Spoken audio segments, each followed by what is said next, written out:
Evangelio de nuestro Señor Jesucristo según San Mateo. Tomado del libro de San Mateo, capítulo 1, versículos del 1 al 16. 18 al 23.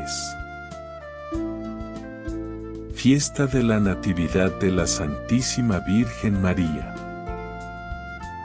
Genealogía de Jesucristo, hijo de David, hijo de Abraham. Abraham fue padre de Isaac, Isaac, padre de Jacob, Jacob, padre de Judá y de sus hermanos. Judá fue padre de Fares y de Sará, y la madre de estos fue Tamar.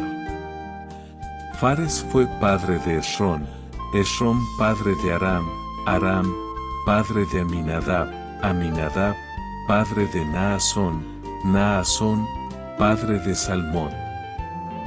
Salmón fue padre de Booz, y la madre de éste fue Rahab. Booz fue padre de Obed, y la madre de éste fue Ruth. Obed fue padre de Jesé, Jesé, padre del rey David. David fue padre de Salomón, y la madre de éste fue la que había sido mujer de Urías. Salomón fue padre de Roboam, Roboam, padre de Abías, Abías, padre de Asá, Asá, padre de Josafat, Josafat, padre de Joram, Joram, padre de Osías. Osías fue padre de Joatam, Joatam, padre de Acaz, Acaz, padre de Ezequías, Ezequías, padre de Manasés. Manasés fue padre de Amón, Amón, padre de Josías, Josías, padre de Jeconías y de sus hermanos, durante el destierro en Babilonia.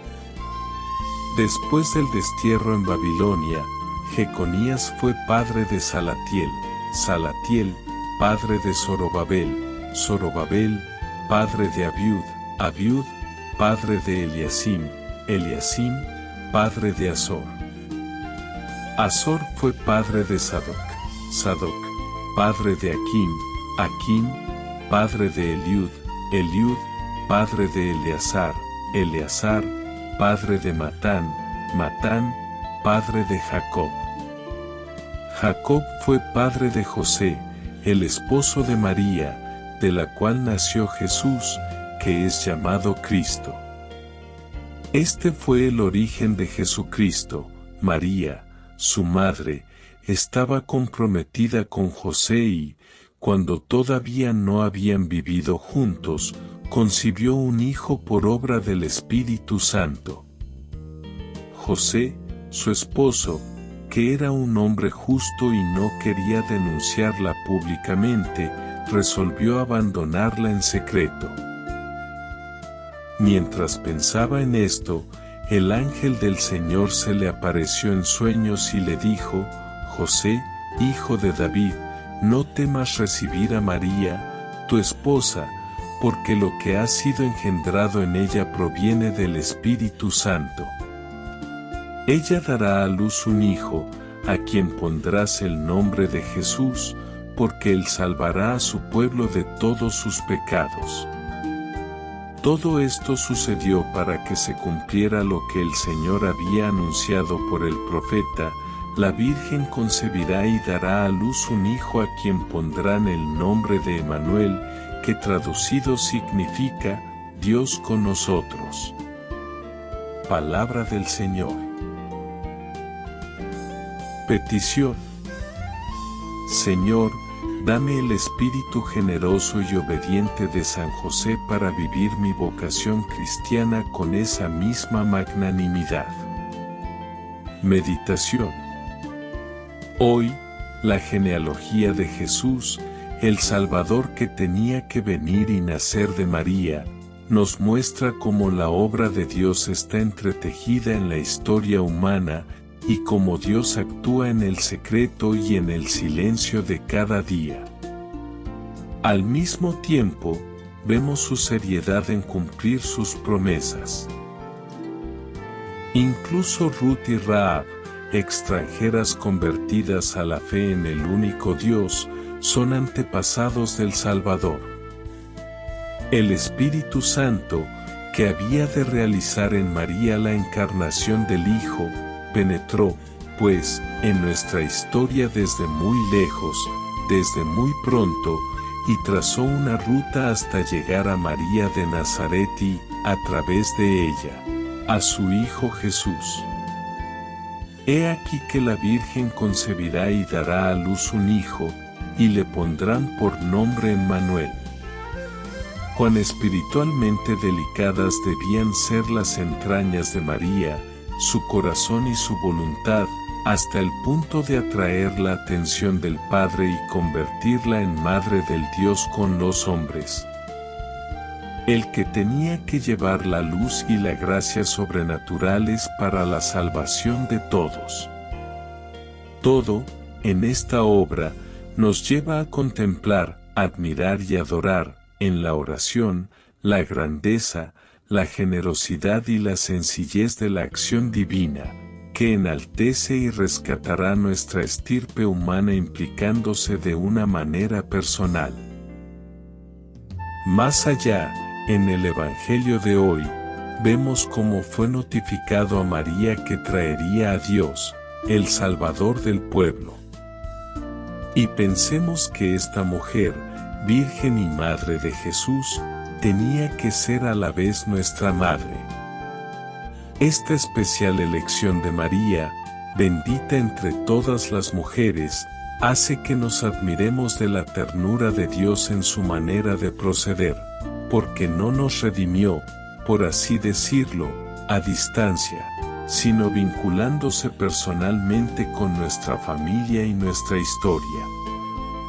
¿Quién podía imaginar que Dios iba a ser al mismo tiempo tan grande y tan condescendiente, acercándose íntimamente a nosotros? José hizo lo que el ángel del Señor le había mandado, y recibió a su mujer. En estas palabras se encierra ya la misión que Dios confía a José, la de ser custodio. ¿Custodio de quién? De María y Jesús, pero es una custodia que se alarga luego a la Iglesia. ¿Cómo ejerce José esta custodia? Con discreción, con humildad, en silencio, pero con una presencia constante y una fidelidad y total, aun cuando no comprende. Desde su matrimonio con María hasta el episodio de Jesús en el templo de Jerusalén a los 12 años, acompaña en todo momento con esmero y amor. Está junto a María, su esposa, tanto en los momentos serenos de la vida como los difíciles. Hoy, la liturgia de la palabra nos invita a considerar el maravilloso ejemplo de San José. Él fue extraordinariamente sacrificado y delicado con su prometida María. No hay duda de que ambos eran personas excelentes, enamorados entre ellos como ninguna otra pareja.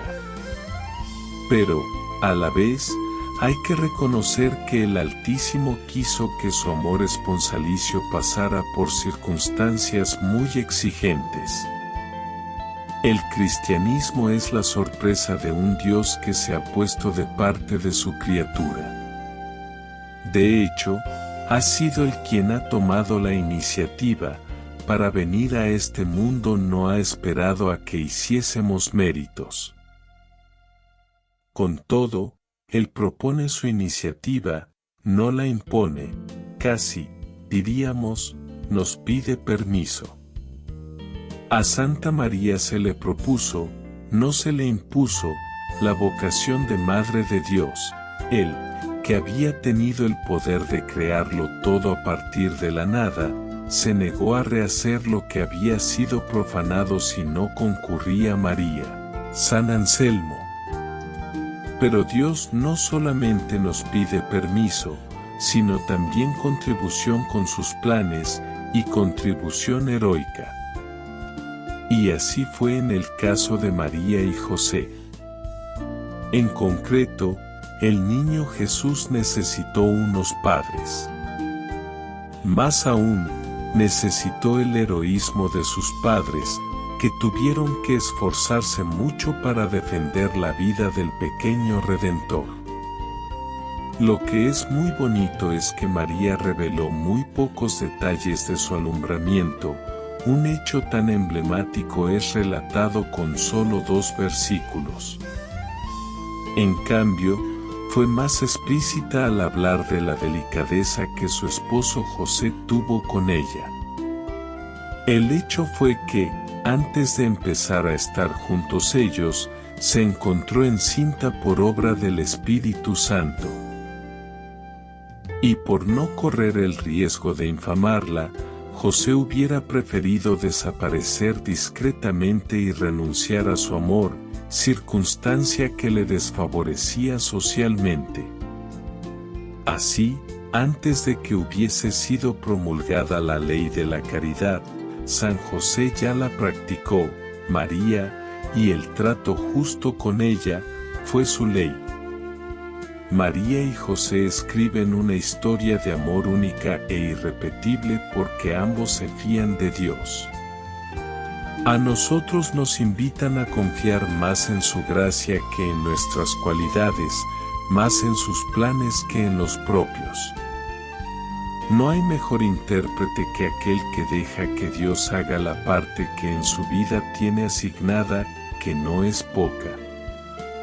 Cuando nos empeñamos en caminar dejando de lado su voz y preferimos no saber lo que Él quiere, sin darnos cuenta nos quedamos sin el apuntador, sin aquel que sabe en cada momento lo que mejor nos conviene y desea dárnoslo a conocer. Confiemos más y más en el Señor.